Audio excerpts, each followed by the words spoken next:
The Lord be with you. And with your spirit. A reading from the Holy Gospel according to Luke. Glory to you, O Lord.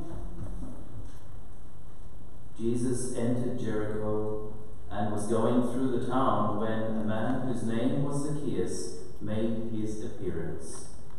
He was one of the senior tax collectors and a wealthy man. He was anxious to see what kind of man Jesus was, but he was too short and could not see him for the crowd. So he ran ahead and climbed a sycamore tree to catch a glimpse of Jesus, who was to pass that way. When Jesus reached the spot, he looked up and spoke to him. "Zaccheus, come down, hurry, because I must stay at your house today." As he hurried down and welcomed him joyfully, they all complained when they saw what was happening. "He has gone to stay at a sinner's house," they said. But Zaccheus stood his ground and said to the Lord, "Look, sir, I am going to give half my property to the poor. And if I have cheated anybody, I will pay him back 4 times the amount." And Jesus said to him, "Today salvation has come to this house, because this man too is a son of Abraham. For the Son of Man has come to seek out and save what was lost." The Gospel of the Lord. Praise to you, Lord Jesus Christ.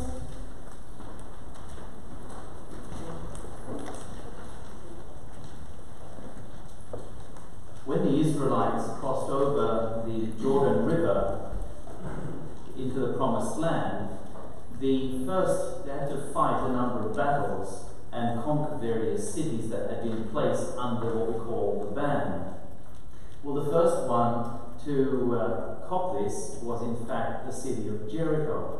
And you might recall the city of Jericho in the book of Joshua is all sealed up so that nobody could go in, nobody could go out, and only Rahab the prostitute and her family survived the whole ordeal. So eventually the city was leveled. So Jesus now is entering the city again. We're not told entering the ruins. So obviously the city has been rebuilt. And it had been rebuilt by an evil king,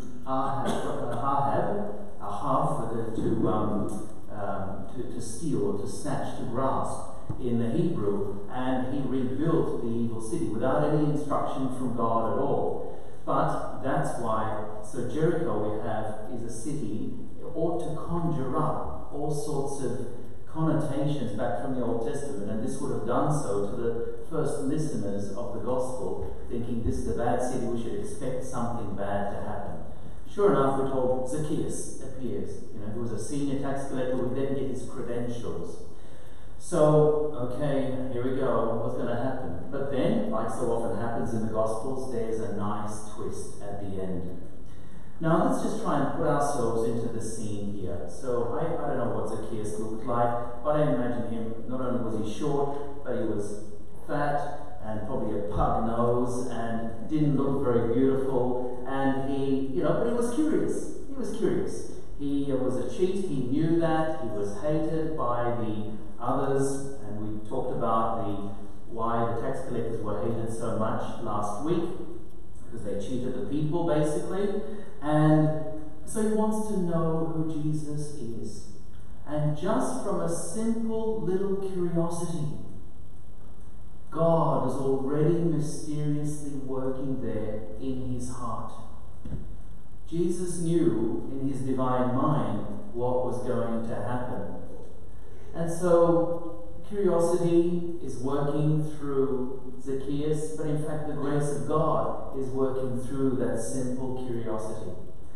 He climbs up a sycamore tree, and so he ran ahead, we're told. So you can imagine a fat little guy running ahead, and he's climbing up the tree, sweat covered, and he is breathing heavily. and then thinking, oh my goodness, there he is, that's what he looks like. And then Jesus stops just under the tree, and now everybody's look is there and sees him in his least presentable form possible. But Zaccheus shows his change of heart. He comes down quickly.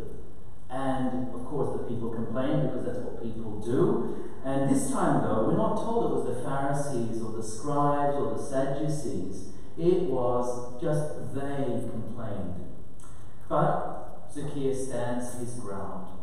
And it was a beautiful experience of conversion that we have here, where Zaccheus is told, I'm going to give half my property to the poor. If I've cheated anybody, I'm going to pay them back 4 times the amount.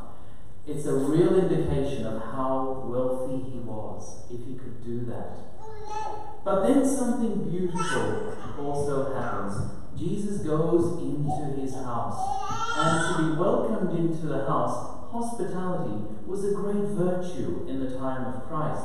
It's still a great virtue. I mean, we appreciate hospitality in our culture, but there are other cultures in the world who are even more hospitable than we are. And in fact, you can't say no to them or people will be offended. So hospitality was something like that in first century Palestine. But then something beautiful happens. Jesus said to him, "Today salvation has come to this house." For us, we hear this gospel in English. It was originally written by St. Luke in Greek. But it's unlikely that Jesus was speaking to them, although some scholars say on occasion, he may well have spoken and taught in Greek as well. But we know Jesus' language was Hebrew and probably Aramaic. So this would have been the natural language it would have taken place in. So if we put a bit of Aramaic into that sentence, this is what we get. Today, Yeshua has come to this house. Yeshua is the name for salvation, but it's also the name of Jesus. So Zacchaeus would have been hearing this, and he's saying, today Jesus came to this house, and Jesus brings salvation with him. For Zacchaeus, this must have been a real zing moment to wake him up thinking, wow, what has just happened to my place, to my life? And we could just imagine Zacchaeus later on as he reformed his life, and perhaps he would have been tempted maybe to want to go back because it was an easy form of money. But he repented, he repaid the poor, those who had stolen, gave half his property to the poor, and he would have thought back frequently to that moment when Jesus Christ entered into his life and brought salvation to his house. By his physical presence, but also by the change of heart that it brought about in Zacchaeus. And Zacchaeus would have thought many times of this as he went through living his eventual Christian life. I want to wrap it up here, but I want to leave you and I want to just spend a few quiet moments thinking in our own prayer. When is there a moment, or maybe several moments in your lives, where Jesus entered your life, when he, symbolically speaking, came into your house and brought salvation to your house? And I want you to think of these moments, because these moments are meant to be for us reference points in our lives. Moments when we are feeling down and flat and empty are the moments when we should be thinking about those moments when Jesus came into our lives. And those moments have changed our lives and made us be able to be faithful or faith-filled.